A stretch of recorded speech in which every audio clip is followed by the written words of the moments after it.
What's up, guys and gals? It's your boy Jeff, aka the Cantonese Comic Kid, with Anthony from Wild Mercury Comics.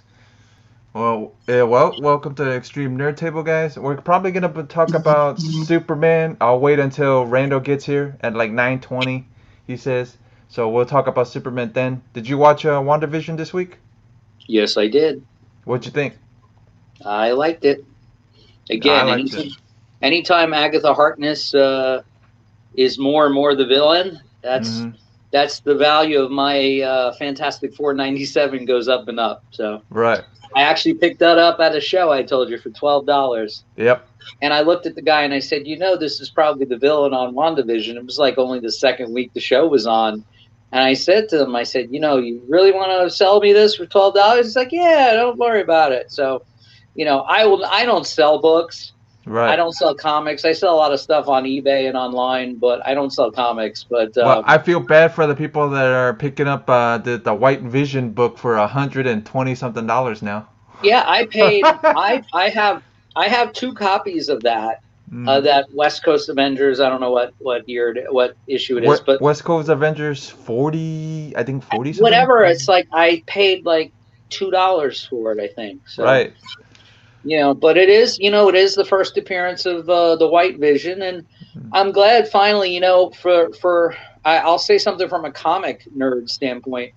It's been pissing me off Mm-hmm. that one of the most iconic artists of all time, John Byrne, Mm-hmm. has been left out of credits of every damn show and movie Right. that he's had his hands on. And I don't get it because you know what? Marvel must hate him so much and DC must hate him so much that they never put him in anything. And to be Mm-hmm. honest with you, even like when I watched the Doom Patrol on when it was on DC Lot Universe or whatever, Right. and now it's on HBO Max. When you go to the end credits, they thank, of course, Grant Morrison and Gerard Way from My Right. Chemical Romance, and everybody else that has written Doom Patrol. And I even think they thank like Eric Larson, who worked on Doom Patrol for a while, Oh before he yeah, I went to forgot Image. about that. I But the forgot about but that. but the funny thing is, man, they always leave John Byrne off, and I don't get it because, like, no, he didn't create the characters, but he had like really important work on them. And Right. His honest influence. and Yeah. honestly, almost all of WandaVision has been John Byrne. Mm-hmm. I mean, a lot of it is John Byrne. More than Tom King, his Vision series. The only it's The like dog. all it was is no, it's not even it's the dog and Vision in a sweater and a tie. Right. That's pretty much it. Tom King hasn't doesn't even have and I like Tom King, but Tom Mm-hmm. King doesn't even have a thumbprint on that. But John Burns shit is all over that. Hell, Elizabeth Olsen even looks like John Burns, Wanda Maximoff. The Mm-hmm. truth of the matter is, you got to give credit to these influential people, in my opinion. Right. I'm astounded by watching both Wonder Woman movies Mm-hmm. and not seeing John Burns' name in the end of it. Now, I know everyone says George Perez, George Perez, George Perez, and that's great. I'm a Right. huge fan of his run on Wonder Woman. But John Byrne wrote like a good like Chunk. 3 years Yeah. straight of Wonder Woman after Perez, and his Wonder Woman was pretty big there. And it's weird, man. And actually, there's some parts of even Gal Gadot's her costume, her actual Right. movie costume. Yeah. Look, that's like a lot of Byrne stuff in there, like more than But Perez. And yeah, I but just, do you wonder if Byrne actually irritated them enough where they didn't want to give him credit in the first place? Like oh yeah, yeah, no, back no. then? I think every company in the world, I think the big two, like Mm-hmm. despise him. But the truth of the matter is, you know what? It doesn't matter because whatever they think about him or whatever personal Right. thing it is, don't diss him like that. Just give him credit where credit's due. It's like because I'll be honest with you, I don't know if you've seen previews books and the Marvel previews books in the Yeah. comic book store. If John Byrne has irritated the big two, it never stops the big two from putting out trade after Nope. trade paperback Right. with his collections or his Right. artwork. And I'll be honest with you, whenever the She-Hulk show comes out, Mm-hmm. okay, I don't care what logo they're using, whether they're using the Dan Slott logo, blah blah, Dan whatever his name is, Shot Slot, Right. the She-Hulk that came out 5 years But ago, they're 6 years gonna ago. use Burns' version of her anyways. But the point is, Byrne's version of the sensational She-Hulk or the She-Hulk to me is Right. She-Hulk. Right. John Buscema created her. I Right. think it was John Buscema and Stan Lee, and that's great. That's the creative team.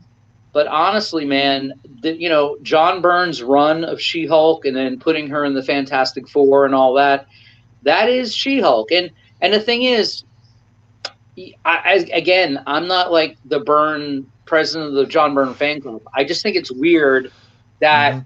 in these TV shows they thank all these creative teams, especially and I'm sorry, I know I'm gonna sound dicky here, but these writers, like you could thank 100 writers, right? Right. And then they thank like 2 artists. And you know what? I hate to tell you, but comic book sources, it's a visual medium. Mm-hmm. You take away the dialogue, you still have the pictures. Yep. So and it still explains more than anything. right. And we all know the stories of Steve Ditko and Mm-hmm. and Bill Finger and Mm-hmm. Jack Kirby.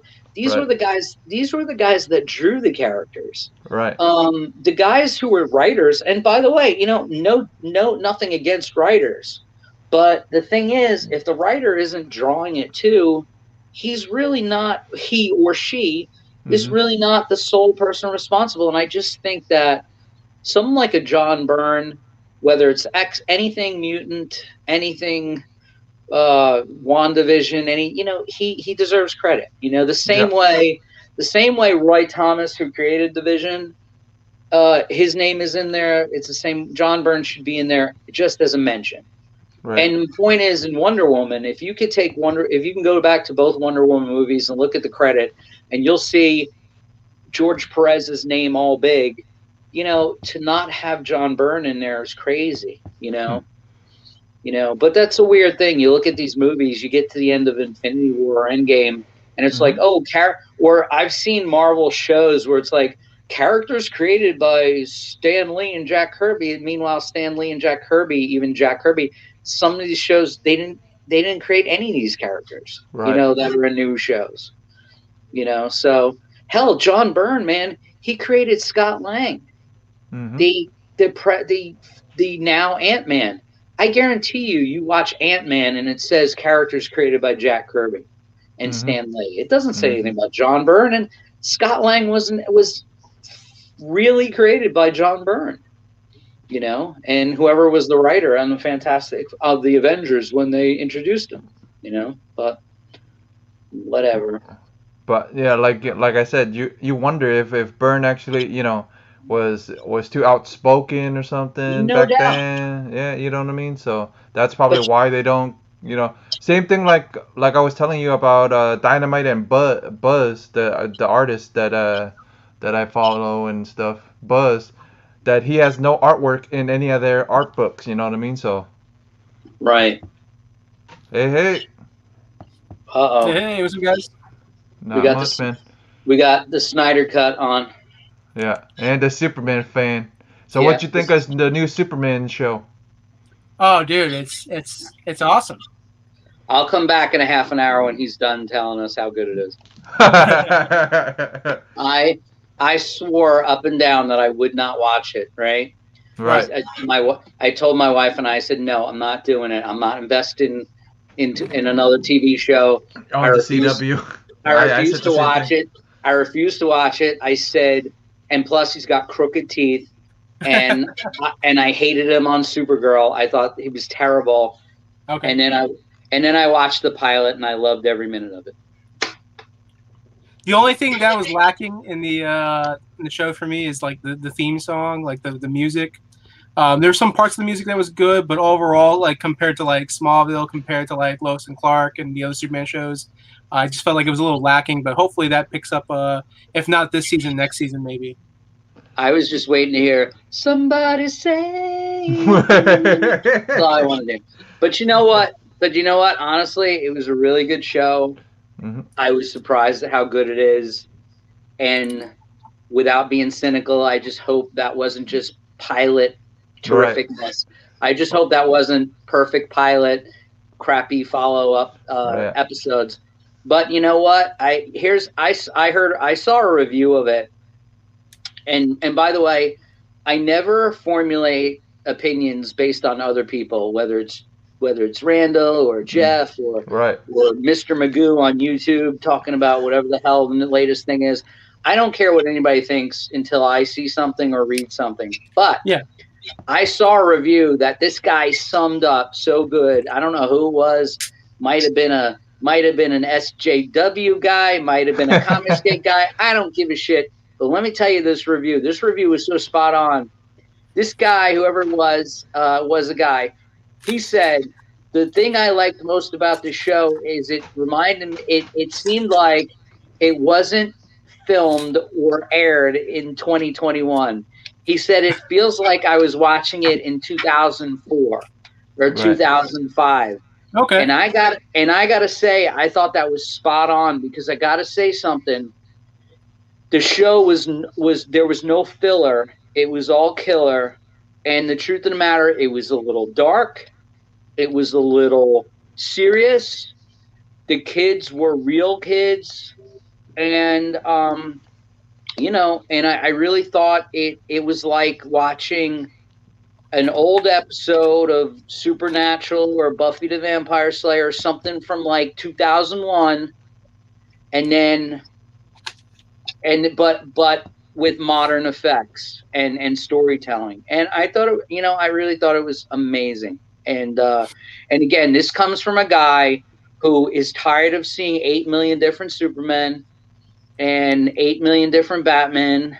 And I just I posted something a couple weeks ago. I said, I'm so tired and DC, you're not gonna like this, but I'm gonna say I'm so tired of seeing the Trinity always rehashed because people have these huge expectations of these iconic characters. And just once I'd like to see a show on like, I don't know, Dr. Fate or something, or something that people are not so attached to iconically. I feel the same way. Like, I know where you're coming from. Like, me, I'm a big Superman fan. So if they want to put out like 20 Superman TV shows, I'll watch all 20 of them. Sure. However, DC has like such a wide variety of characters, and it's always just and unfortunately a lot of that is because these people who make the decisions, like the majority of them, they just see dollar signs. That's all they want. Sure. They just want dollar signs. Film and television nowadays hardly take any risks.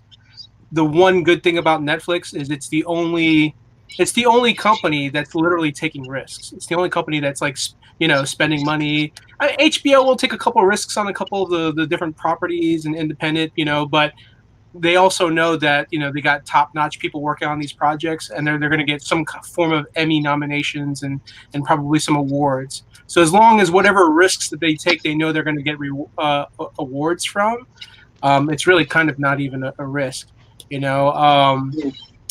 But like, anyways, it's just we're getting there, man. We're getting there. Well, we're getting a Peacemaker show, so there you go.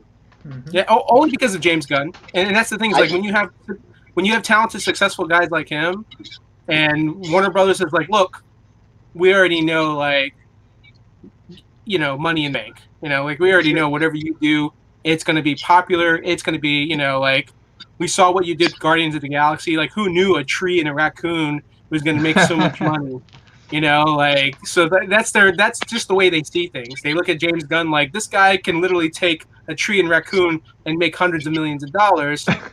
Whatever you want, James Gunn, come over to DC. We want some of that money.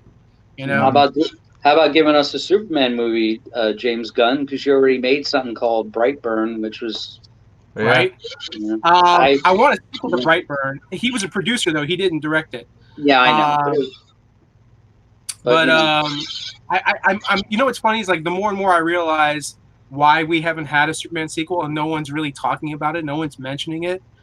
But I think the underlying issue is it's because of the producer who owns the rights to Superman films, the movie rights, is John Peters.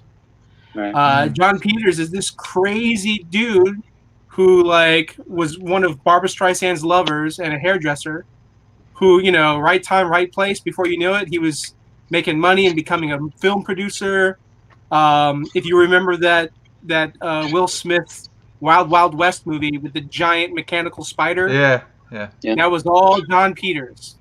Yeah. Like he was working on the Superman Lives movie, and Kevin Smith has talked about this numerous times because Kevin Smith wrote the script. They were like 2-3 weeks away before actually filming the movie, and then Warner Bros. Was like, "Nope, we're production shut down." I wouldn't be surprised if it's John Peters. You know, he's behind all the shenanigans going on with Superman. He's the reason why Warner Brothers doesn't want to move forward. They literally pay John Peters to sit at home. Like, we don't want to hear from you. We don't want your ideas from you. We're making this Superman movie. Here's your cut of the money. Go away. You know, and I think Warner Brothers is like, we don't want to keep paying this dude, and we don't want to keep talking to this guy.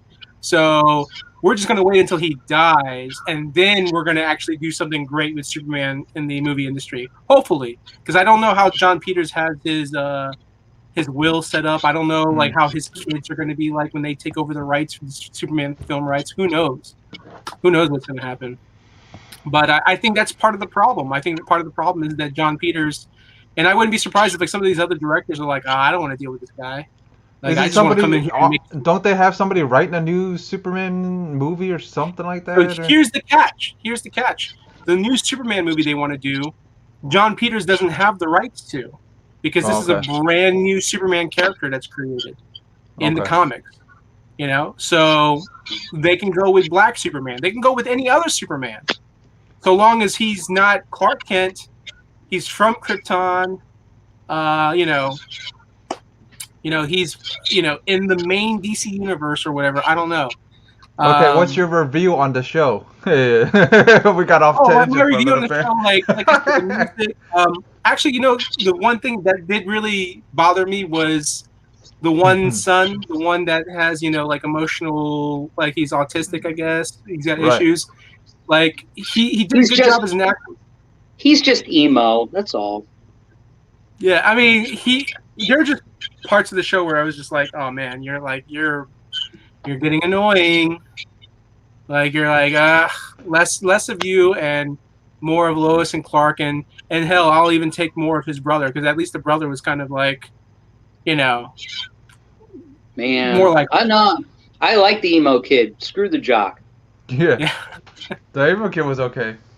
I mean, the whole thing was okay. I actually enjoyed it. I mean, you know what I mean? I actually really liked it. So I love all the homages that they did. Well, one thing I heard from a review was kind of interesting. Then I rewatched the show, and if that person didn't point it out, I wouldn't have noticed it. But okay, they're saying, you know how they were saying Lois was looking a lot. Did you see it? I didn't see it until the person mentioned this review in the review. But how she looks older than Tyler Hoechlin, the actress. Who cares? She has a very weird look. The one thing I noticed about her when watching the beginning of the episode, parts of how she talks reminds me of Noelle Neal from the George Reeves Superman show. Okay. I think she looks like Margot Kidder. She looks like Margot Kidder too, by the way. I don't see it. I mean, maybe the hair and the body frame, but the face, I don't see it in the face. I don't, I think she, like I said, she reminds me more, I think maybe from the nose down, like with the mouth and the smile and the way she speaks, like she legit like reminds me of Noelle Neal.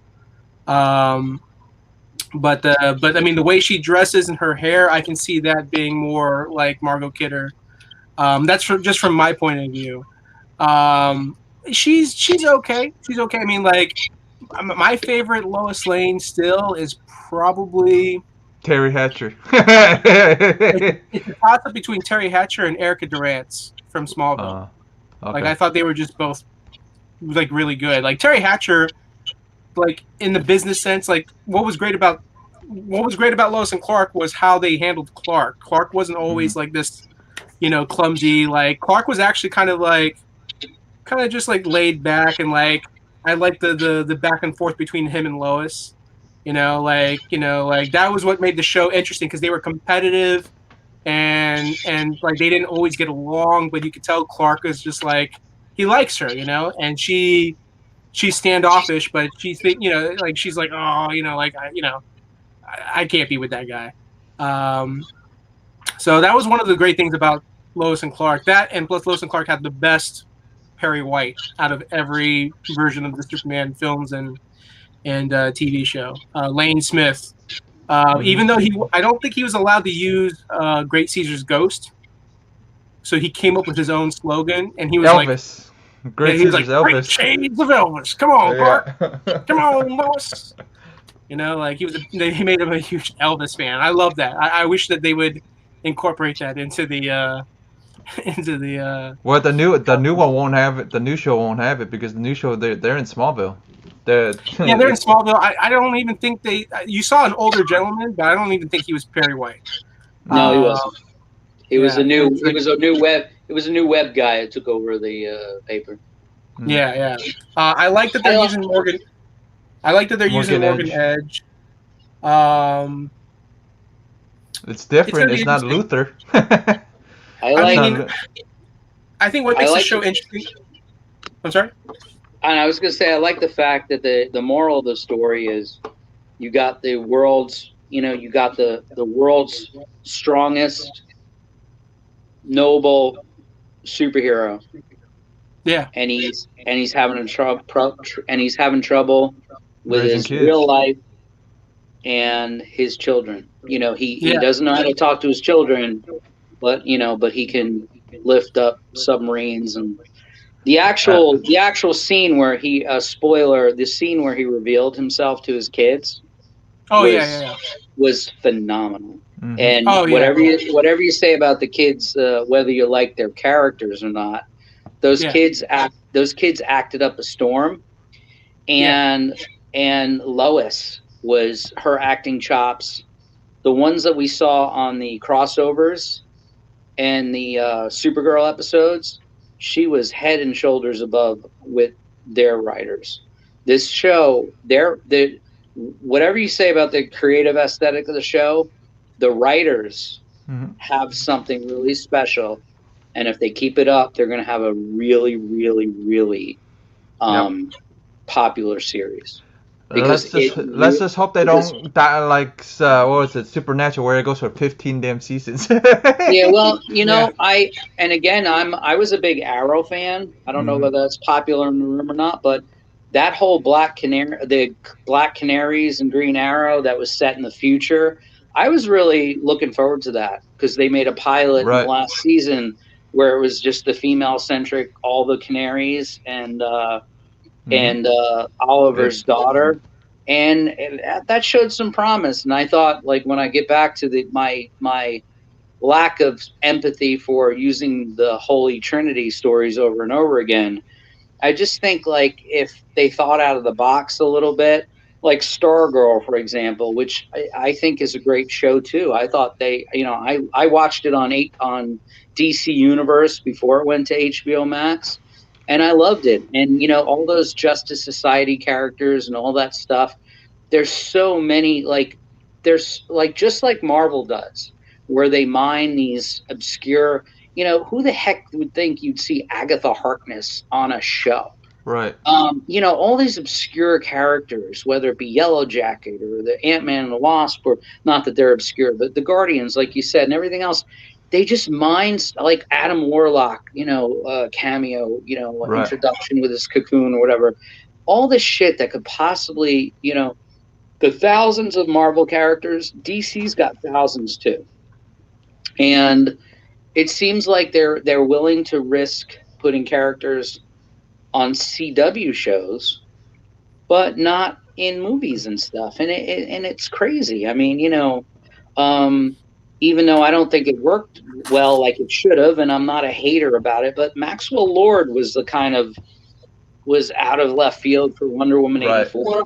And I think that thinking, whether it worked, whether it landed or not, the thinking, sup everyone, the thinking should still be there.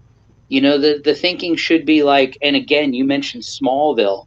And I remember we had a Dr. Fate on Smallville. We had a Hawkman. Oh, we had the GSA on Smallville. We had a JSA. Hell, the JSA. I mean, Stargirl that that premiered last year. I mean, she's already been 3 times in CW shows. She was in Smallville. She was in Legends of Tomorrow for an episode. Yep. Fuck man. I want to see a Sergeant Rock show. Whatever. Unknown Soldier. Oh, I want to see all that DC stuff. Give me Enemy Ace set in World War I on the German really side before the Nazis now. Yeah. The one really good thing about DC back in the day, like after Crisis, the original Crisis, when they merged all the worlds, the one really smart thing that they did was when they merged the JSA and the Justice League into one Earth, and that the JSA basically sort of were like the old school, they were the Golden Age heroes, and they were there to help with the younger generation heroes, and if any other heroes needed help. I loved that aspect of what they did there. And I think when they did like the New 52 and they split everything, when they undid the JSA, like the JSA to me, like they're so important, like the Golden Age Green Lantern, Alan Scott, before Hal Jordan, there'd be no Hal Jordan if not for Alan Scott, if not for Green Lantern. Alan Scott, the one that allergic to wood. Yeah. And then same thing with the Flash. You have the Golden Age Flash, and then when Barry Allen is created and he becomes, that was the beginning of the Silver Age. That was huge for comics, still is. But still, it's like, it's these Golden Age characters, and then like, if not for them, there'd be like, DC wouldn't be what it is today, and the JSA just doesn't get enough credit. Yeah. Oh yeah, Hourman. Yeah, like you said, like I love what they're doing with Stargirl. Now it's not quite the JSA that I want, but I'll take it. It's like cool, any though. JSA is better than no JSA. I think it's cool, man. Oh yeah, it is. But I'm just saying, like, Yeah. I was reading the Jeff Johns JSA series before like it blew up and became popular.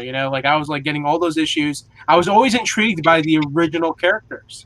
So I was just like, I wasn't even that familiar with them. So when I was reading the comics, and like you see them like just kind of like the legacy characters, it was a sense of family. Like they were all friends and they were all close together and helping each other. Versus where the Justice League, they're just like good friends, but even in the beginning, they weren't even really good friends. They were just heroes, trying to work together and get to know one another. And yeah, there you go. It's awesome.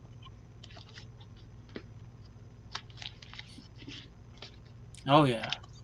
There's so much history, man. There's so much history. And it's like, one of the things I do like when they revamp and they update the universes is updating the heroes, like modernizing them, because I mean, you can go back, you can read all those like, those fun stories, but they're dated, like you read those stories, they were written for that time, so it's hard to kind of like relate now, so like I can't wait for one day. Well, actually, come to think of it, we have the Black Adam movie, and we are going to get several characters from the JSA in the Black Adam movie. So hopefully that'll spin off, and like the JSA will get their own film, and people, before you know it, people are going to be like, the Justice League? Like, who cares about the Justice League? I want the Justice Society. Like one day we may live in a world like that, where like people are just, oh, enough about Superman, Batman, Wonder Woman.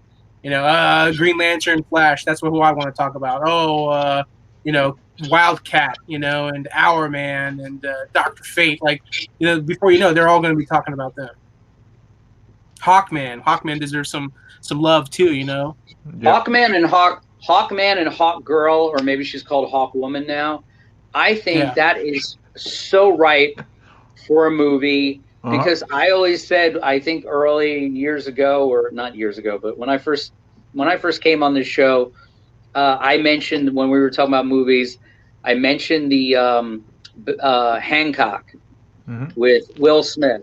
And when I watched Hancock, I always thought of the Hawkman, Hawkwoman thing, where they died, reincarnated, that whole thing. It was just right there, and I'm like, I'm watching Hawkman and Hawkwoman, or Hawkgirl, whatever she was called at the time. Yeah, and just I'm no like, helmet. But the same kind of stuff, just without the wings and the mace and the helmet. But other than that, the plot was there, and I remember they've revisited it on Legends of Tomorrow, and they've revisited it on Smallville.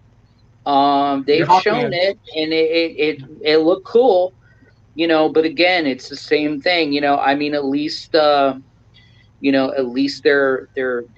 the Flashpoint coming or whatever. At least they're getting away from the Trinity, maybe getting into some other stuff. I don't know. Yeah. I do want to see Nicolas Cage as Superman in Flashpoint. That would be cool. Kind of interesting. The one thing I think we were robbed of was we would have had the Tim Burton Superman movie would have been, even if it was bad, it would have been entertaining. Yeah, And the thing I probably would have loved most is the fact that, because Danny Elfman pretty much scores every Tim Burton film, we would have had a Danny Elfman Superman score, which I probably, if that movie existed, I would probably be, continuously listening to that soundtrack periodically. I'd be I'd try to listen to all of the Superman soundtrack. No, it'd be every day before you go to bed. No. I mean, the only way is if it was better than John Williams' Superman score, and that's I don't think anyone can top that. I don't think nobody can top John Williams' Superman score. But yeah, I mean, Superman and Lois. I'm glad that there's another Superman show. I miss. You know what I miss is let's see here. We had the Superboy TV show from the late 80s, early 90s. Right. And then from that, we had Lois and Clark. And then from Lois and Clark, we had Smallville. And then from Smallville, now back to Superman and Lois. And so the interesting thing about Superman and Lois is that they're parents now. And you see they have teenagers. And, it's a different take on Superman. But what's cool is it's family-oriented. And there's not a whole lot you can really mess up on the kids, because, even Jonathan Kent, hasn't even been around that long in the current DC comics. So, and the fact that they have twins, they have the two boys, they have Jonathan and Jordan. So it's they can kind of just free roam and do whatever they want with those characters. So it's just I think why people like it is because it's different and people want different. Right. However, I still miss the days of a young Clark Kent meeting Lois Lane and having to deal with the duality. Well, they did that in the beginning of the show. Hey, can we? Because they're doing the origin. Hey, can we address William? Not the last message about Krypton, but the one before. Yeah. Where he was talking about DC books. Maybe we can engage with him a little bit. Yeah. Okay, what titles would you like to see as part of the Infinite Frontier? I want Animal Man. I want Animal Man back. Bring back Animal Man. Animal Man. JSA. I want to see the JSA return in the comic books. Yeah, definitely. I got to think about that one. I'd like to see the JSA done like Alex Ross Marvel style. Oh yeah. Oh wow. Where it's actually going back, showing the JSA in the 40s, They should just go to battling they should just go to Zack Alex Superman. and say, "Hey, we want our version of our version of Marvels for Well, I mean, DC." You know, I remember Alex did so many classic covers for the Jeff yeah, Johns run, I guess, or whatever run that was, and I just think, and even if he didn't do the interiors, just to get that kind of that Mm. theme, yeah. make it like, I always Randall and Jeff, did you guys catch Watchmen at all, the TV show that was on HBO? Yeah. Oh yeah, definitely. Okay. When they showed the hooded justice in Yeah. the TV show kind of aspect, I would love to see that in like the Justice Society, Mm. like those iconic characters, and again, not in a a politically minded thing or an agenda thing Sure. or any kind of thing like that, but just to show the Justice Society of America Yeah. in World War II or even earlier fighting, because that's always intriguing. I mean, like I'm going to transfer like movies and stuff, movies and film and books. I love Alan Moore's Watchmen. But to be honest with you, and I know this is kind of sacrilege, but I love seeing the opening credits of Zack Snyder's Watchmen and Yeah. seeing the Bob Dylan song playing. Yeah. The times are changing. And the times are changing, and that whole where we see the whole Montage. history of the Watchmen, that montage, and we see it in World War II and Vietnam, or like we see from the 1930s to the 80s right there. Yeah. I want to see Justice Society like that. I really do. Yeah. That. And by the way, not only do I want to see it in film that way or a TV show that way, but I'd love to see it in a book. Mm. Like for real, like, and that's whenever I think of the montage that Snyder did in that film, or any of the back stuff in Alan Moore's Watchmen, where he had the stuff in the back about the Hooded Justice and the book that the original Owlman wrote and all that stuff. I got all that, but I want to see it like actually like set up like Marvels, where it goes back to the creation and it shows. And throw Wonder Woman in there, because she was there. Throw the original Flash. All the stuff. That we've seen in all the CW shows, but set it back in old Agent Carter type thing or whatever. Go back, man, because when you go back, you're not under the restriction eye of. How can I say this? We don't have to be so politically correct. You don't have to worry about anybody saying, "Oh, well, there's not enough African Americans. There's not enough this. There's not enough women. There's not enough gay, homosexuality. There's not enough handicap." All the stuff that people complain about.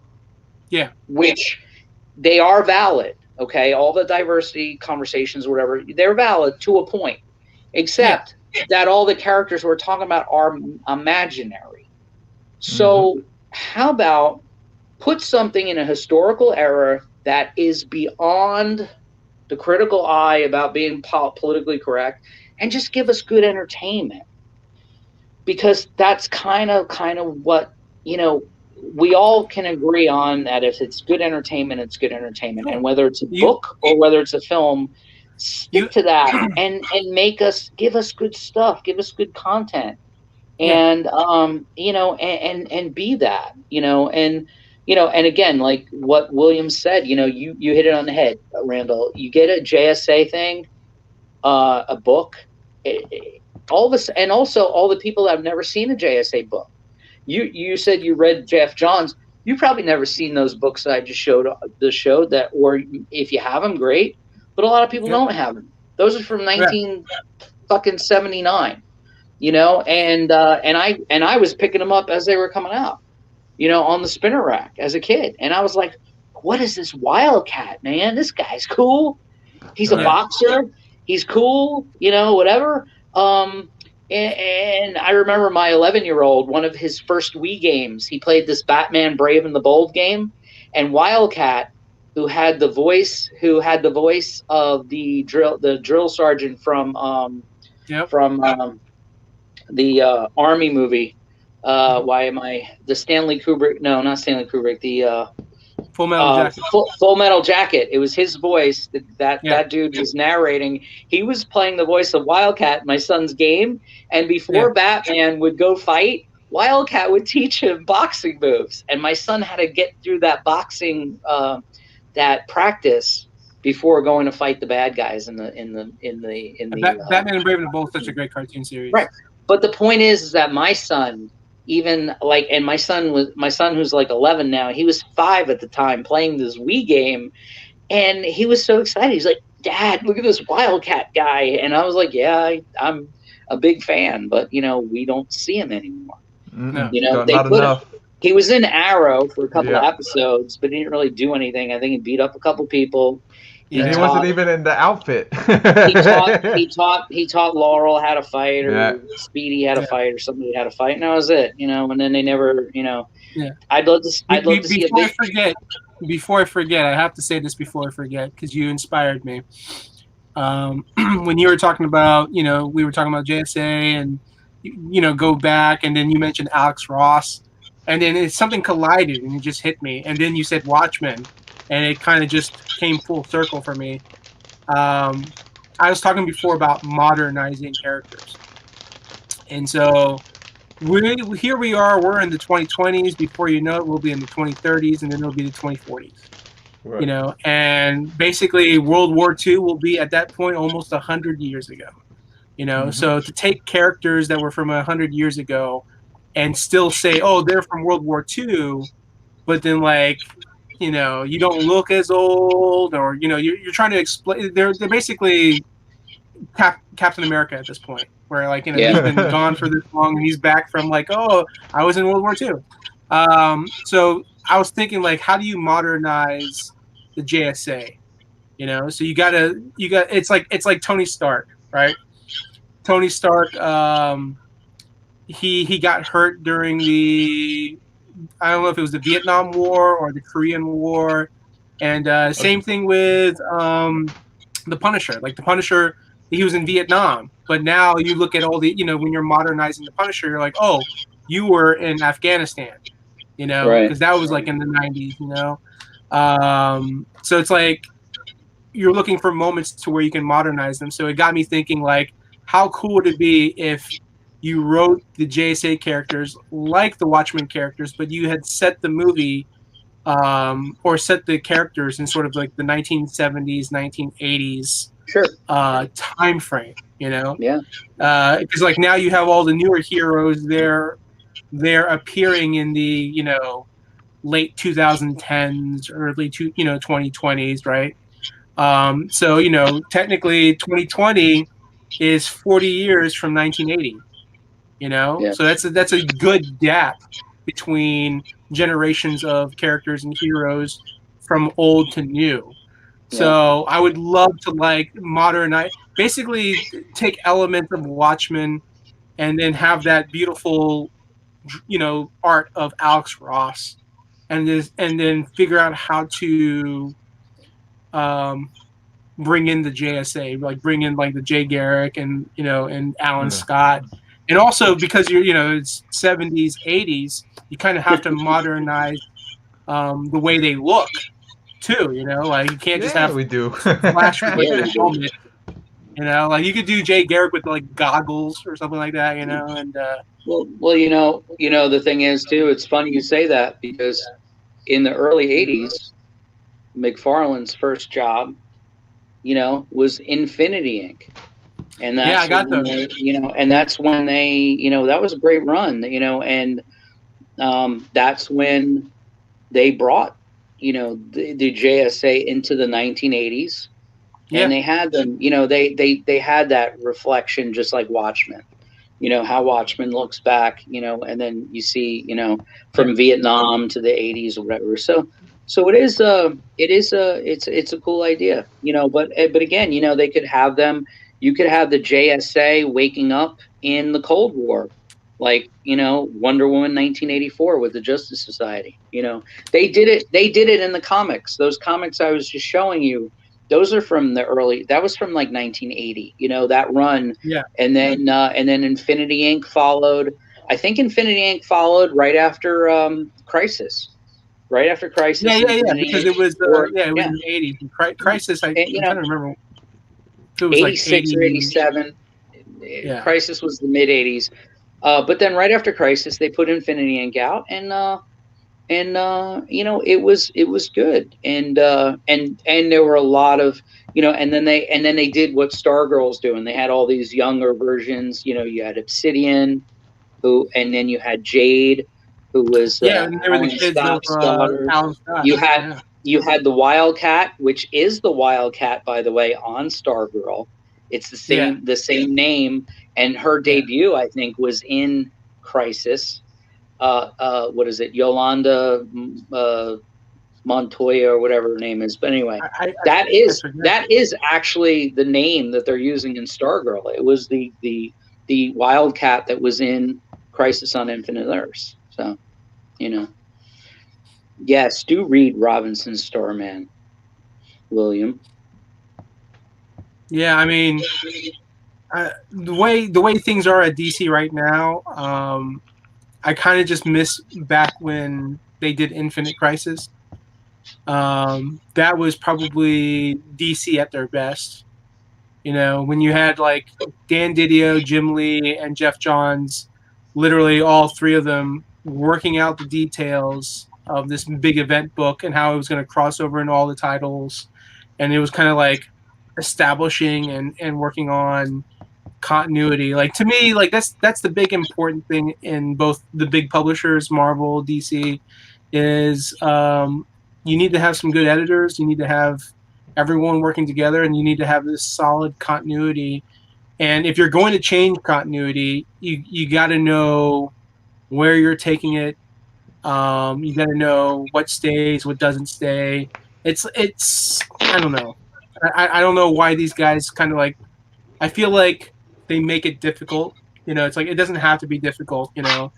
Just go one direction, make a decision, stick with that decision, and build on top of it. Because the New 52 had so much potential, and it was just like, they did some good things here, but then they failed. Like they dropped the ball here, and they didn't do this here, they didn't do that there. Because they felt like, the fans don't care so much about this; they care more about this, so we're going to focus more on this. You want to answer to his question? Would we watch his collection video? Well, I mean, will you? Of course we would. Yeah. Yeah. Of course. I said yeah. Of course. Send Jeff a link. He'll watch it, and then he'll let us know how it is. Yeah. And then we'll watch it. If you buy my comic books, I'll watch your video collection. Yeah. Like William said, just put it in the chat link. Yeah, put the link in. I want to see a female Dr. Light show. Mm-hmm. The female Dr. Light, who's Asian, by the way, she should have her own show. Dr. Light always comes out as a bad guy, but have the female Dr. Light, who was introduced in Crisis on Infinite Earths, or maybe before then, have her on a show.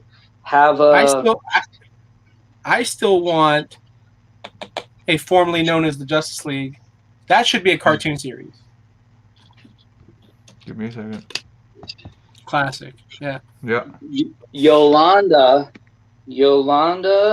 Montez, the Wildcat who debuted in Crisis on Infinite Earths and is on Stargirl. More shit like that. More shit like, how about Legion of Superheroes? But do it right. Do it right. Legion is tough, man. No, you know what? Legion, you kids don't remember, Legion was the best book in the world in 1978. Now, how long ago was that? A shit ton years ago. But let me tell you something. 5 years before I was born. Legion was so good that they had 2 titles a month. Okay? 2 titles a month. Okay? Paul Jenkins? No, not Paul Jenkins. Paul Levitt. Paul Levitt's writing. Keith He's the master. Keith He's the king of the Giffen, Legion of Superheroes. Keith Giffen, George Perez, killing it.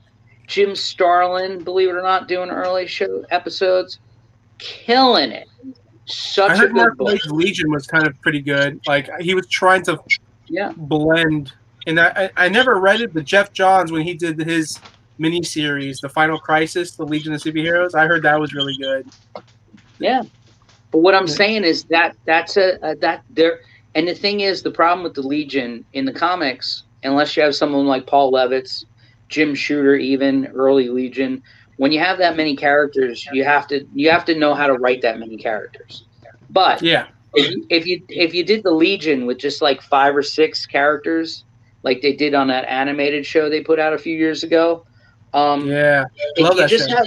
if you just have 5 or 6 characters, kind of like Grant Morrison's X-Men, if you just have 5 or 6 characters and you stick to those 5 or 6 characters, then that's better. And then you don't have to worry about, and as far as the other Legion, the Legion's got like 200 people in it. Just mention them, or maybe every now and then they have a luncheon or a dinner or a meeting to pick a new. But the thing about Legion that was so good in the 70s and early 80s when Paul Levitz was writing it was the Legion of Superheroes was like a freaking and I know this is weird, but it was like every soap opera and every Dynasty and Dallas show that was on TV. It had that weird thing that it was like who was dating who and who was banging who, and this guy just stole my girlfriend, so I'm going to kill him and battle him. The whole book was like that, but it was cool because the characters were written and drawn so well. And the problem today, you see Bendis's run. I haven't bought an issue, but I picked it up one time, and I almost puked. I mean, and it's nothing against Bendis, but it's like all these characters. Like when you look at 10 characters on a page on a drawn comic book, and you can't tell any difference between the characters, you just need to put the book down. Okay, and if the voices aren't different, you need to put the book down. And that's like saying, imagine Chris Claremont and John Byrne's X-Men run. The reason why that stands the test of time is every character has a voice and a persona on the page that you recognize. Yeah.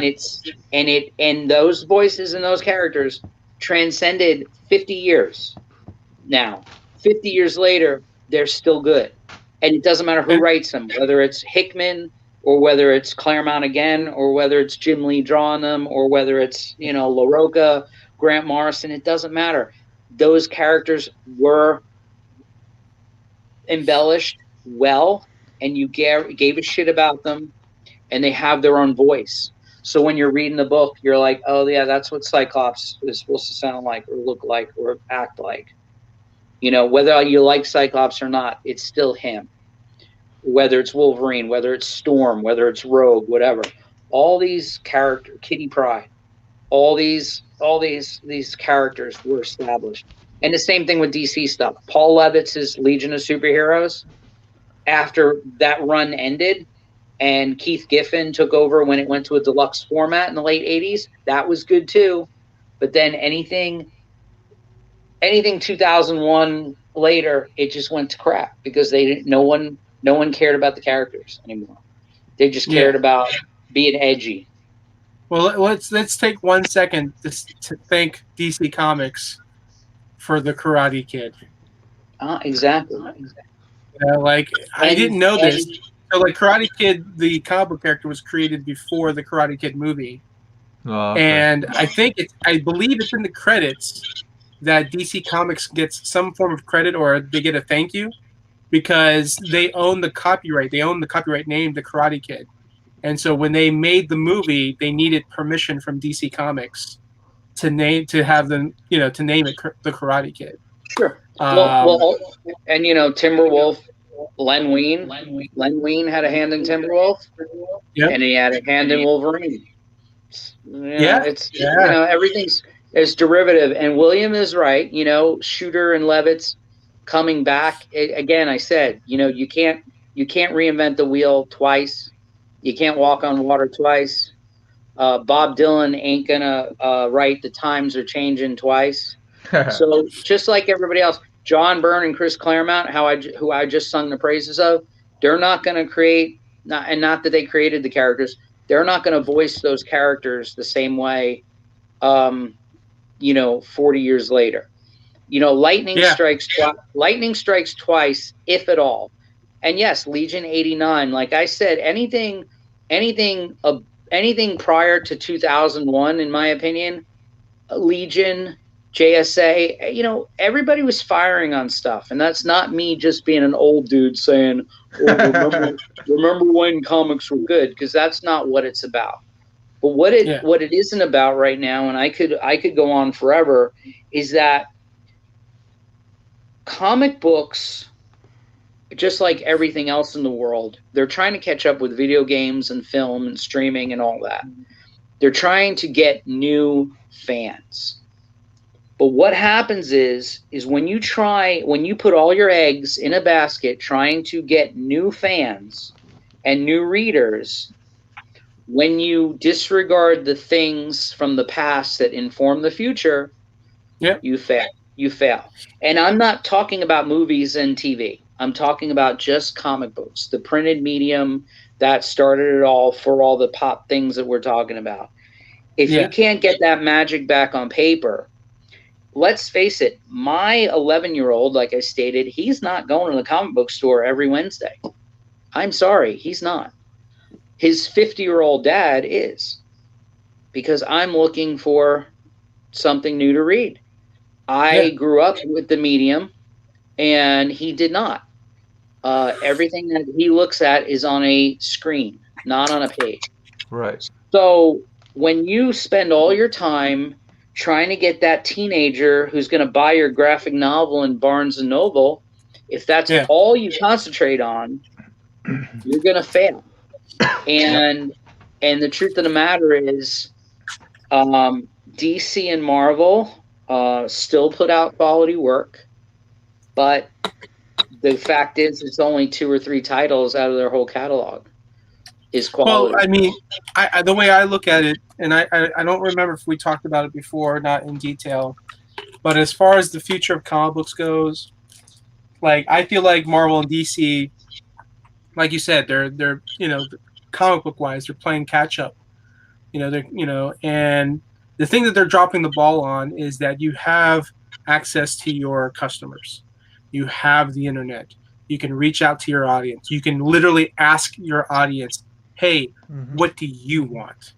You can be handing out questionnaires. You could be collecting emails. You could be sending out all this information and collecting all of this information, using that information, and you simply go to a writer and you go to an artist and say, hey, people want to see the female Dr. Light comic book. It's like they have all of this access and they're not using it. And because they fail to use it, they're just taking a shot in the dark and thinking like, oh, well, we'll just create the content and then we're going to see based on sales if they like it. If they don't like it, we'll pump something else out and hopefully they like that. They're still kind of... Huh? I'm going to debate that with you for a minute, though. I think they listen too much to what everybody fucking says. Mm-hmm. This Twitterverse that we have, and there's these YouTube channels that we're talking on right now. Who the fuck cares what the 3 of us think? Right. The truth of the matter is, in the 1980s, I'm not even going to go 70s. I'll go a little earlier. In 1989, when they published a book, they don't care what we thought. It was what was selling. Okay. Yeah. And the truth of the matter is, what's selling? You know what's selling? You know what comic is selling like 300,000 copies a month right now? Spawn. Go fucking figure. Okay. Do you know why? Todd McFarlane doesn't give a shit what you, me, and Jeff want. Right. You know what he says? He's like, I'm gonna do what I do, and when he reaches 300, every issue since, he's put out cool new characters with chains and whips and guns and all. And you know what? Forget what the 3 of us want. Give us what we need for once. And here's the problem I have. No one is investing money in artists anymore. Okay? Mm-hmm. Hire get Jim Starlin, get George Perez, get John Byrne, get Neil Adams, get whoever the fuck draws like Jack Kirby this week, and start making good comic books.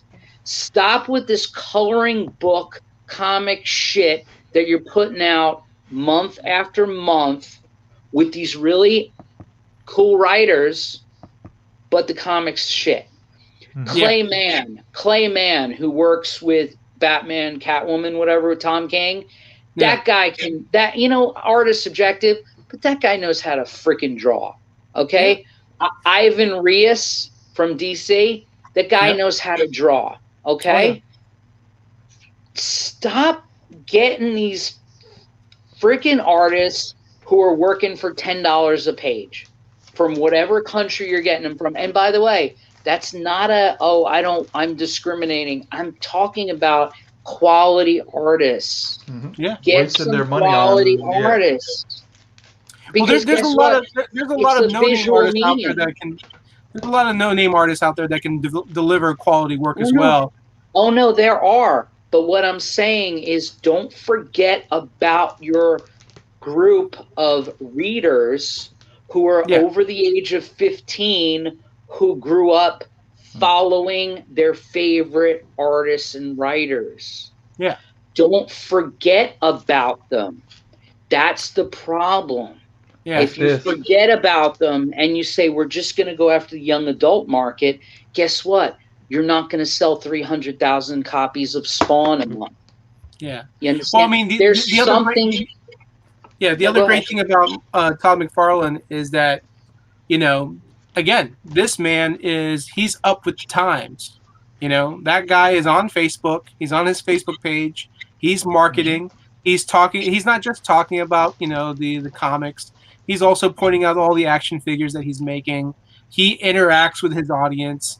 Him and like guys like Brian Pulido. Like Brian Pulido uses Kickstarter, and you know, he's got in that. Yeah. Pulido's Kickstarter. Yeah, look at that. It's beautiful. It's gorgeous. These guys know how to reach an audience, right? And that's the thing, is Marvel and DC doesn't know how to reach their audience. And they're big companies. But here's my argument too. At some point, they not only do they not know how to reach their audience, they forgot who their audience was. Now, bringing Brett Booth back to draw the X-Men, whether you're a fan of that or not, is a smart move. Whether you hate him or not, Rob Liefeld, bring him back and let him do stuff. Let him, because guess what? No one's a bigger mouthpiece than someone like Rob Liefeld. Rob Liefeld will get, when Major X came out, he was on there selling that book out at the distributor level or the order level a month before every issue. Oh yeah, just do it. John Byrne's Elsewhere thing. Bite the bullet, CW, and publish it, you dumbass. What are you doing? It's already done. Just publish it. But again, like you gotta connect. You gotta connect the future and the past. You have to connect them, man. If you don't connect them, then the Politos of the world and the McFarlanes of the world. You see what we're talking about? We're talking about independent creators. All the Comicsgate guys, all the McFarlanes of the world, all the Politos of the world, the Billy Tucci, they're selling hundreds of thousands of their comic books and making hundreds of thousands of dollars, because what they did is forget agendas, all that crap, forget all that. It's about creating what your audience is used to. Yeah. But then still making new stuff. Every Spawn issue, he's got new characters. He's got new this, new that. Same character though. Yeah. DC and Marvel, wake up and give Randall the stuff that he liked 10 years ago, just with new characters and new stories. It's not that hard, guys. And all I'm saying is the big two will just be streaming after a while. You know, and eventually no one's going to care about buying a book. Yeah. one of the biggest things that like Marvel had success with, and this was like early 2000s, was the Ultimate line. Yeah. And they haven't been able to capture the same magic after that. They've put out some solid like event books. I mean, Mark Millar, when he was doing some of the Marvel books outside the Ultimate line, that was proof like, hey, you know, like regular Marvel universe can be exciting, but these are the type of stories, and this is what you got to go with. And then they did that, but they burned out Bendis. Once they find the golden goose, they're just like, keep making those golden eggs, and then you've killed the golden goose now. So now you have no golden eggs. Now you're looking for another goose that, you know. So like Donny Cates right now is their golden goose. Yep. You know, if Donnie gets to the point where he's burned out, and then all of a sudden Donnie's stories aren't as good as they were, like what he's putting out now, what's Marvel going to do then? They're going to look for another golden goose. They're going to look for another writer. They're going to look for another artist. The big thing, the big changes in this industry is you have graphic novels. You have people who are like, oh, I don't need to pick up the single issues anymore. I can just read a graphic novel, which is why comic book issue sales are dropping and dropping and dropping. Sure. But part of the reason they're also dropping, though, is because your audience is getting wider and wider and wider. When you have Kickstarter, when you have Joe Schmo out in the middle of nowhere doing a Kickstarter, and he's like getting like, you know, thousands of people getting his comics, and then that number continues to grow and grow and grow. That's money that could have been going to Marvel. That's money that could have been going to DC, but it's not. And so the independent creator market is continuing to grow and grow and grow. And so that what happens is Marvel and DC start to shrink. So like the future of comics is Kickstarter. That's why Boom Studios, they did their graphic novels. They teamed up with Keanu Reeves. They got Berserker coming out, which is awesome. These guys are smart. These guys, like Boom is going to be, they're going to be up there with Image. And then when they get to Image's status, their goal will be to go past Image, you know? But if you got guys like Todd McFarlane still hustling and pushing, and like the fact that he's expanding on the Spawn universe, which is great. They're doing the superhero universe of Image now. What was it? Kyle Higgins just came out with that book.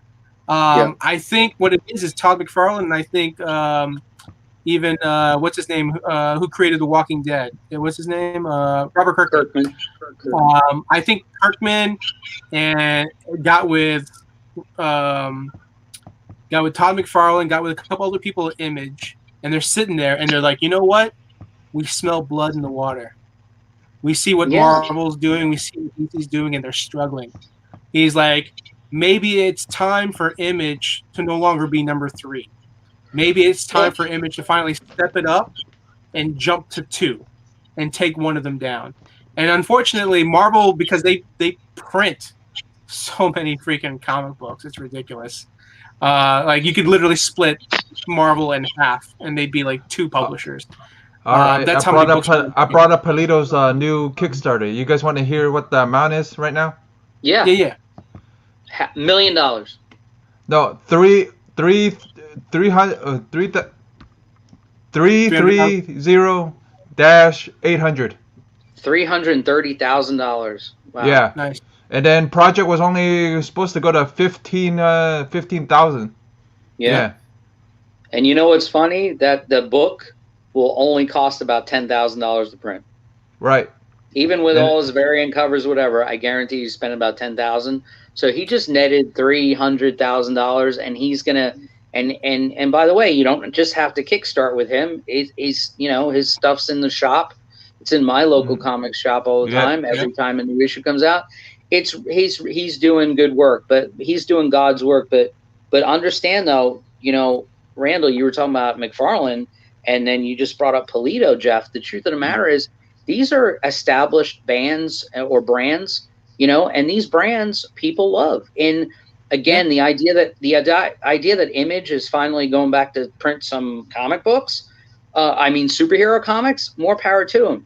Bring back Liefeld, bring back Lee, bring back everything. Get some extreme books, get some whatever.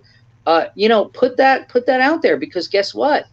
There's a huge '90s thing going on right now, because Oh yeah, everybody that was a teenager in the '90s who was like 18, now they're like 40, and they have Mm-hmm. good credit and a good and decent amount of money in their stimulus check to buy '90s stuff again. Why do you think Dan Fraga and all those guys, they got like Indiegogo campaigns that are soaring? Because guess what? They're '90s artists. They draw like '90s stuff. And everybody, say whatever you want about the excess of the '90s. They sold a lot of comic books. yeah. And the truth of the matter is, there's nothing wrong with that. Brett Booth, like I just told you, Brett Booth, I have his whole collection of Backlash, when he worked for Wildstorm in '95. I love his work, and I love the detail. Right. And the thing is, it's like you might as well call it the crosshatch generation. All the Jim Lee, Scott Williams artwork of those '90s guys, that's people love looking at that. And the truth of the matter is, you need some of that. You got to sprinkle. You can't. It's like, you guys ever listen to music, alternative music? Mm-hmm. All the alternative music on the radio sounds like '80s stuff. It's either synthy or it's rootsy. So it's either like, those guys are not like, when you're in a band, like when there's bands or artists making music, they're not listening to the other contemporary artists. They're going back and listening to Fleetwood Mac or the Beatles or the Rolling Stones or whatever, Jet or whatever was popular in the '90s. Whatever. The truth of the matter is, you have to be stuck a little bit in your tradition or your history before you can, if you want some success.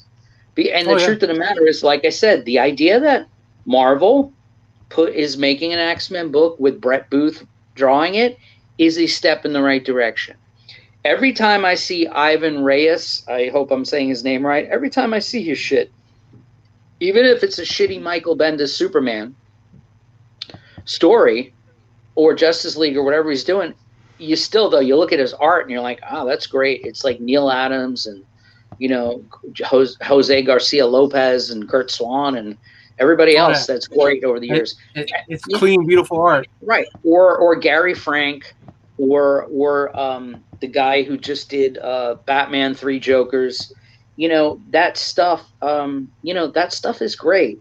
And there is a place for that. You cannot just, these guys, or like Liam Sharp, who did 2 seasons of Green Lantern with Grant Morrison. Guy's an amazing artist. Guy was doing Judge Dredd shit 25 years, 30 years ago. Okay. These guys, bring Brian Boland back and have him do covers. Just do something. But the thing is, I agree with you, Anthony, but at the same time, there's always more to it behind the scenes. Like some of these guys. No, I know. Well, they probably have page rates that no one wants to pay anymore. I get it. They're legends. It's either it's the page rates that either the people don't want to pay, or some of these guys they're comfortable. They're like, look at Joe Mad. Joe Mad has done so well for his career, and like the dude will sit back and play video games every day for 2-3 years and not draw a single, character, not a single page, and so it's like. And I think the biggest draw to get these artists to draw again is you got to give them the creative freedom. And that's one of the things I think that kills a lot of these artists is that they want to do things a certain way, and editors come in and they're like, nope, or you can't do that, or we don't want this, we want to change it to this, or we want this, we want that. We're paying you to do this, so you guys have to do it the way we want it, And that's the thing, is like artists are just like, they want that creative freedom, which is why the independent market is, like Todd McFarlane, even though he owns Image, he owns his character, he owns Spawn. He can do whatever he wants with his character. He has nobody that can approach him and say, Todd, you have horrible ideas, or, oh, Todd, I don't like the direction you're taking Spawn in.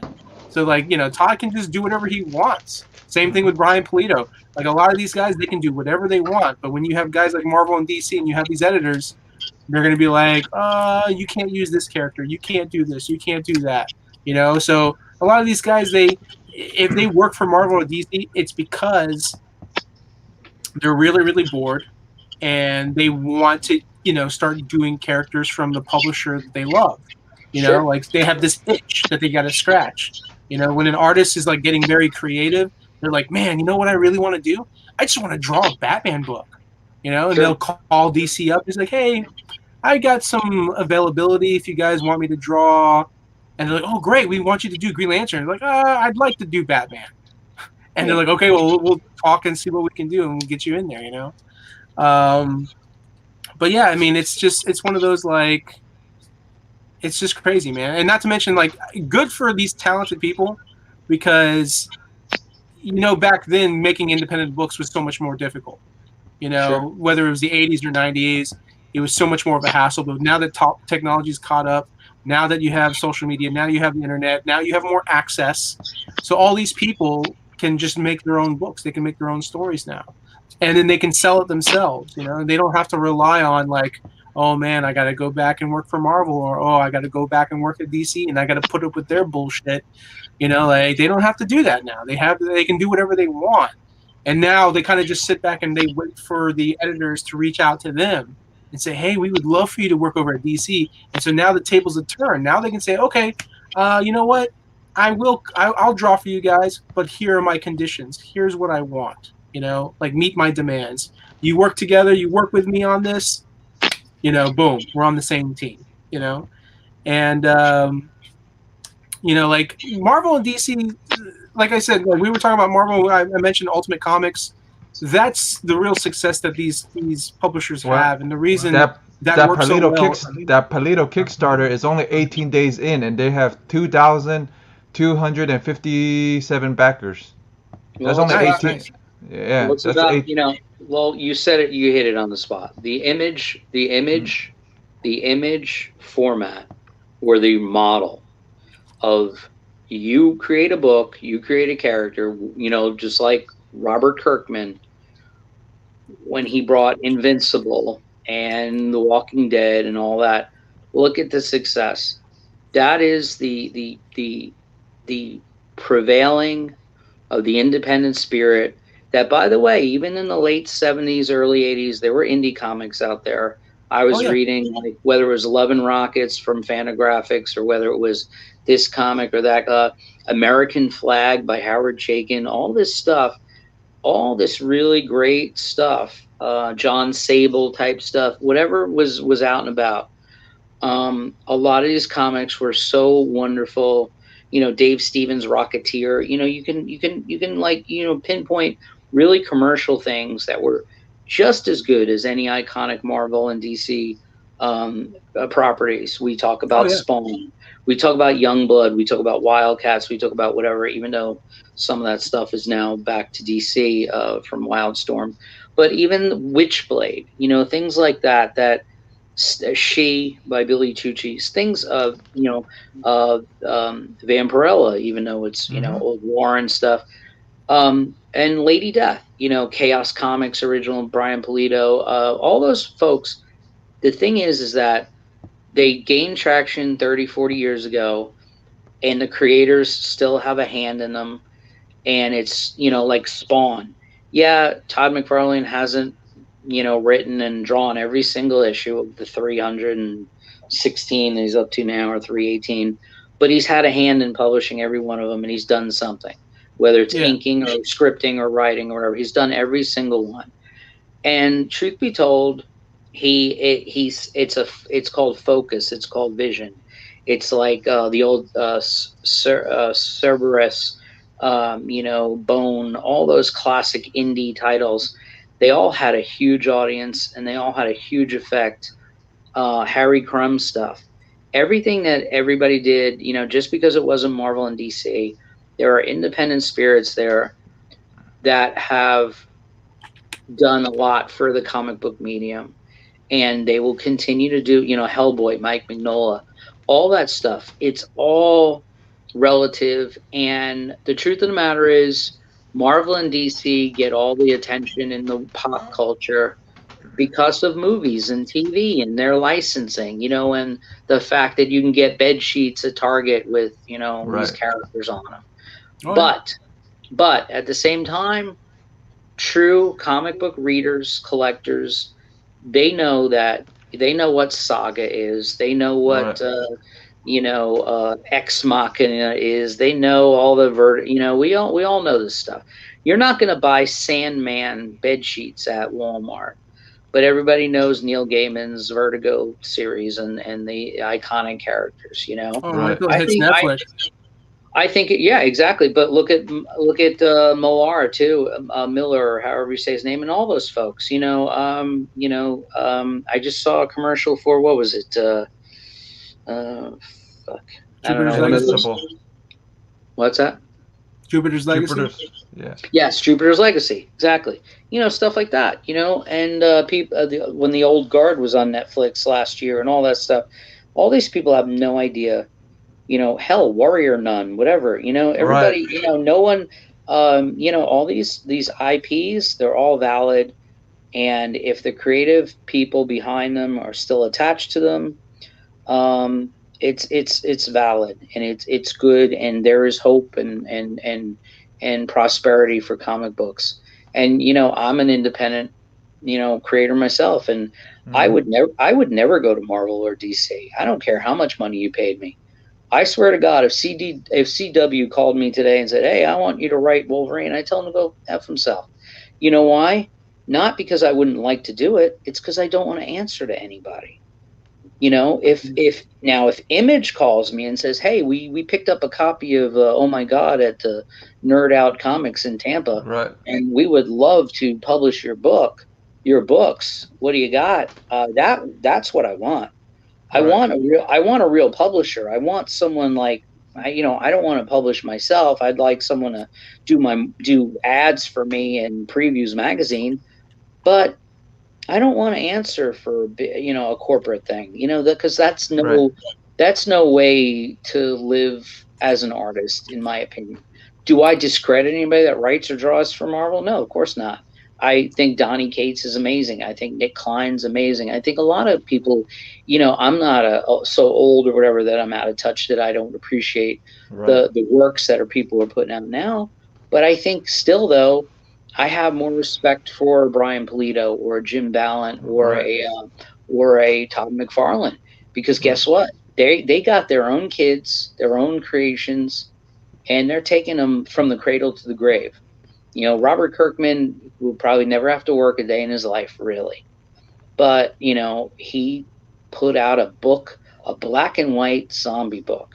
Hmm. And And it's now he's just putting it back in and color. it's and it's the yeah, and it's the biggest cultural phenomenon, a money making thing for anybody in comics. And it saved Image. And it saved the comic book industry, I think. And by the way, just like Lee, Liefeld, Larson, Hmm. McFarlane, and all those people did in the 90s, they saved comic books too. They almost ruined it at the same time, but they saved them because all of a sudden everybody saw that, oh wow, we can create our own stuff. And yeah, there was a lot of bloat and a lot of excess, and it was like they almost killed the comic book industry at the same time. But that independent spirit is what's going to carry people. That independent spirit is the only reason I make my own books. If all I had was a template of Chris Claremont and John Byrne and George Perez and Jim Shooter, I would never draw my own comic books or write my own books. Right. Because what it would be in reality is like you either work for a corporation or you don't do it at all. And what's ironic is Brian Michael Bendis, the biggest shill for every company that he's worked for, he stated in a convention, you want to get into comic books, make your own comic book, and then you're in comic books. True story. Hmm. When someone asked him, how do I get into comic books? He looked at them straight in the eye and he said, just create your own comic book. And then you're in comic books. And that's how you break into the industry, kids. Just create your own comic book. And you know what? If 5 people read it, you're still a comic book creator. Yep. Got anything else, Randall? Because I'm gonna end up calling it. Yeah, I gotta go too. I got Yeah. 15. I got 15 days straight after tonight of working in Daytona Beach. Oh 15 wow. days, Daytona Bike Week. 15 days of coronavirus festival. Thousands, What? thousands, Do- You thousands of got people. you got 8 to something 8 coming up tonight, tomorrow night, right? Something Yeah, like I'm at doing. 7 o'clock. Yeah, I'm doing some show. Some dude from London, guy named Lucifer Storm. He draws his own black and white outlaw comics and called Lady Satan or something. And I saw him online. It was a cool concept. It was a dude. It was a girl that's she was a snuff film survivor, and she survived a snuff film and is all scarred up and stuff, but then turns into a vigilante like Batman and starts killing people. Not like Batman, but like a real vigilante. Like a And I saw, Punisher. yeah, so I saw his stuff online, and I friended him, and he friended me, and he's like, "Hey, I got this show on YouTube." He's a real English bloke, real cool, and I don't know. He reached out to me to go on his thing, and he's got a couple of thousand subscribers, and he's in the United Kingdom. So I thought, That's hey, cool. that's a good venue, and it'll get me out there, Yep. Nice. and so that's it. And I'm working on Oh My God issue 6. I'm actually I got 2 more pages to ink, and then I'm doing a backup story. I'm doing another flip book. I'm going to do a Misty America #1, Okay. and that'll be out in May sometime, hopefully. Okay. What you got And going and on, Rando? and issue Or- 5 is almost out of print. I got like 40 copies left. Nice. I've sold over over 600 copies. So Good. I'm like crazy. This month was insane, and I might have to do a second printing to do a show later in the year. So That's cool. Sweet. First issue that comes to second printing. I never thought that would happen, but this new issue is like gangbusters flying. My local store, I've restocked 4 times. So Yeah. What you got going on, Rando? Anything? I'm dealing with the garbage of FedEx. Life. The second week in a row that FedEx took my comic book shipment and they mailed it back to the shipper. Why? I basically emailed Lunar, and I'm trying to figure out like who's fucking up, like who's doing this, like why are you sending my books back? So hopefully I hear from Lunar tomorrow. That I'm dealing with that, and then one of my side gigs looks like it's about to end, so I'm actually going to get a lot more free time, which is awesome. So we can start the show a lot earlier now. I'm just messing. Maybe, yeah. Because I told them they were telling me like, oh, we're going to start cutting hours. And I was like, if it helps, you can. I told them, you guys don't have to schedule me on Saturday and Sundays anymore. You can take me off on Saturdays and Sundays. So we'll see. My buddy, he runs a CBD business, and I worked at one of the markets with him last week. So hopefully pretty soon, like every Sunday, I'm going to be working with him, and maybe even Wednesdays also. And then if that business really blows up, I might, if I'm lucky, business is doing so good, I'm making like $1,000 a week. So CBD and comics. Yeah. And if I'm making like $1,000 a week, I'm going to have more than enough money to fund my business and really get out there and show the world, the me, the champion of comics. Yeah, so we finally saw each other, and you finally picked up the 123 from me. So. Yes, oh my God, I'm so happy I got them. I love it. I love it, man. I need more. More. Yep.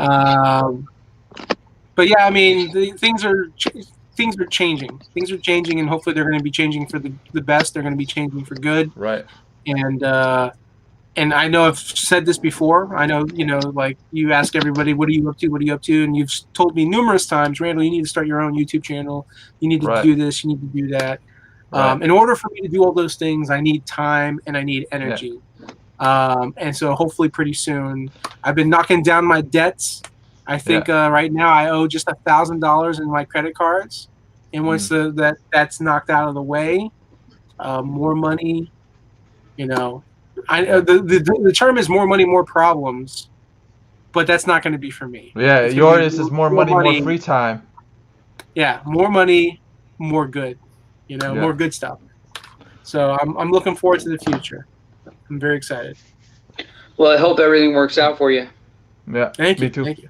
Yeah, I don't got much going on. I got Kenthony's Comic Wednesdays. I got the Nerdy Collector Show next week, and I got the Extreme Nerd Table with either Anthony, Randall, Not Near Mint, Robert. You never know who's gonna show up, so we'll just tune in to see who shows up.